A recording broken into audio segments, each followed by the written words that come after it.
ġiet ippreżentata l-pubblikazzjoni it-twettiq tal-Baġit 2025 bir-rata ta' implementazzjoni tal-proċess finanzjarju għal din is-sena tkun ta' 86% jew 2% aktar minn dik tas-sena preċedenti.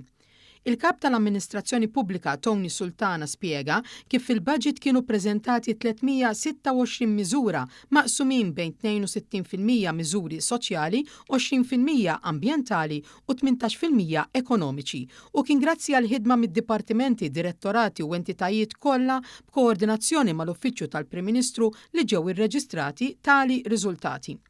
Il-Ministru għall-Finanzi Clyde Caruana li kien preżenti għat-tnedija sostna li r-rati ta' implementazzjoni b'saħħithom sena wara l-oħra jirriflettu l-għaqal li bihom qed jitfasslu l-budgets lokali b'miżuri li minn barra li jwiżnu lill-familji u n-negozji jilħqu l-miri ekonomiċi biex il-pajjiż jibqa' b'saħħtu.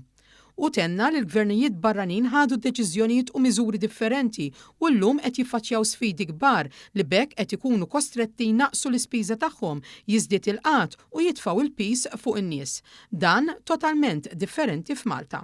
Il-Ministru Caruana temm jgħid li t-tnejn se jerġa' jiġi ppreżentat budget li jkompli jgħin lin-nies lil min ħaddem u fl-istess ħin ikompli jsaħħaħ is-sisien ta' pajjiżna.